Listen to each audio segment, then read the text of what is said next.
Sebenarnya Agile juga memiliki tahapan layaknya proses formal atau konvensional.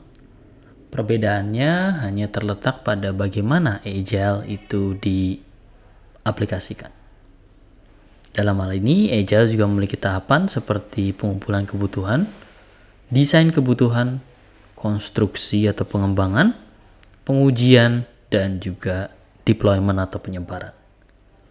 Selain itu, di terakhir juga ada suatu mekanisme yang kita lakukan, yaitu mekanisme feedback atau review untuk menjamin solusi-solusi yang sudah ada bisa dipakai dan solusi yang belum ada diperbaiki. Hanya saja proses Agile ini berkonsep iterasi. Sehingga dalam sekumpulan project Agile, setiap project Agile terdapat sekumpulan iterasi-iterasi. Hal ini berbeda dengan formal yang hanya mengarah pada satu titik dari A ke Z dengan satu proses masing-masing tahapan. Sementara Agile ini lebih berfokus pada tahapan-tahapan yang iterasi dan berulang.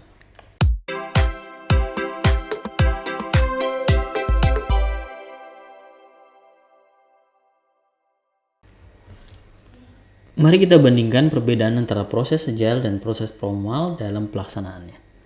Bayangkan kita memiliki waktu pengembangan yang sama, yaitu 3 bulan, baik Agile maupun formal. Di formal, proses 3 bulan ini terbagi lagi menjadi beberapa tahap. Sebagai contoh misalnya requirement, analysis, design, development, dan deployment. Nah, kalau di Agile, 3 bulan ini mungkin akan dibagi menjadi masing-masing 1 bulan.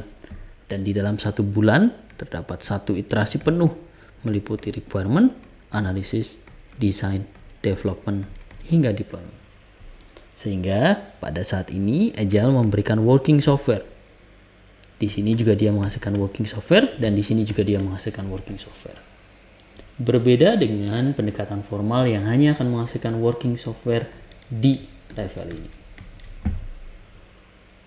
Sekarang kita mempelajari perbedaan penyusunan requirement antara Agile dan formal. Pertama terkait dengan format. Format Agile itu dinamis. Terserah Anda hendak melakukan pendekatan apa. Entah itu menggunakan Kanban, menggunakan sticky note, menggunakan PowerPoint atau apapun itu. Atau mendokumentasikannya di Jira atau Azure DevOps, silahkan. Sementara kalau formal, umumnya kita melakukan dokumentasi berbasis standar seperti UML, BPMN, flowchart, dan sebagainya. Lalu kita lihat dari tujuannya. Kalau Agile, tujuannya adalah memfasilitasi pemahaman. Tujuannya adalah kita paham tentang apa yang akan dikembangkan. Sementara formal, sebagian besar berfokus pada dokumen yang dituliskan. Yang dituliskan selayaknya kontrak dalam pengembangan. Terlebih lagi, metode formal ini merancang kebutuhan di awal dengan asumsi sesuai dengan kebutuhan masa depan. Dan ini yang membedakan antara Agile dan formal. Formal itu sudah di depan, sementara Agile itu nyicil. Ya. Untuk ukuran atau proses pendekatan sizing, Agile ini memecah-mecah menjadi beberapa bagian. Memang kita kadang-kadang sulit memahami big picture dari sebuah solusi yang kita kembangkan. Karena mungkin saking kompleks atau belum terlihat jelas. Sementara di formal, ukurannya sudah ketahuan dalam satu gambaran yang besar. Tapi kadang-kadang kita sulit memahami kalau software tersebut saking besarnya untuk memahami proses keseluruhan.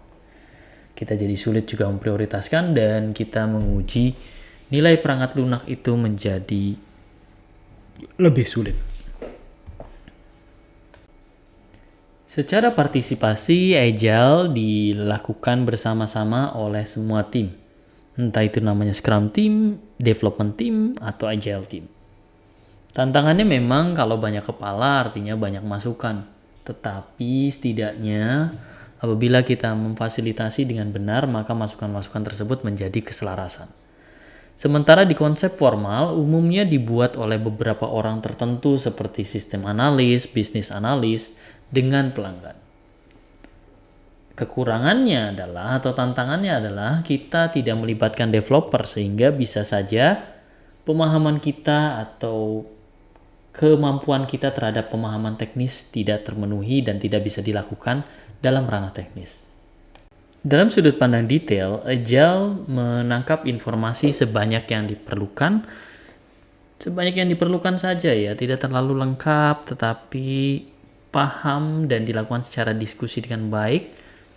Dan sementara formal itu menangkap gambaran besarnya lalu melakukan proses pendetailan. Jadi sedikit berbalik nih antara agile dan formal. Memang ada resikonya. Di agile resikonya adalah sulit memperoleh gambaran secara keseluruhan, sementara formal sulit memahami detail, terutama pada saat detail tersebut berubah-ubah. Dari sudut pandang prioritas, agile memecah kebutuhan menjadi kecil-kecil kemudian dilakukan prioritas. Sementara di formal, proses prioritas dilakukan sejak awal, sehingga pada saat ada pergantian prioritas, hal itu akan menyulitkan. Memang dibantu dengan berbagai pendekatan secara statistik dan juga software metrik. Tetapi model yang bisa dilakukan adalah model melakukannya dari awal. Jadi secara sederhana, agile diprioritaskan sedikit demi sedikit, sementara formal diprioritaskan satu kesatuan sejak awal. Dari sudut pandang penanganan perubahan, agile ini tentu saja sesuai dengan namanya mendukung perubahan. Perubahan akan memberikan nilai lebih bagi produk, maka tidak apa ada perubahan. Kalau di formal, perubahan ini bersifat reluctant atau lebih baik dihindari. Sehingga wajar-wajar saja perubahan ini dikendalikan dalam suatu proses seperti change management atau yang lain. Memang sangat berat bagi agile kalau kita selalu memfasilitasi kebutuhan requirement. Tapi di agile juga terdapat trik untuk memperbaikinya. Dan yang terakhir adalah mengenai timing dan lifespan. Kalau agile itu requirement dibuat saat dibutuhkan dan dibuang saat tidak dibutuhkan. Sementara formal berfokus pada kebutuhan yang lengkap sejak awal dan berjalan sesuai dengan siklus hidup project untuk selalu dikelola. Demikian perbedaan agile dan formal di requirement engineering yang kita pahami. Sampai jumpa di video selanjutnya. Terima kasih.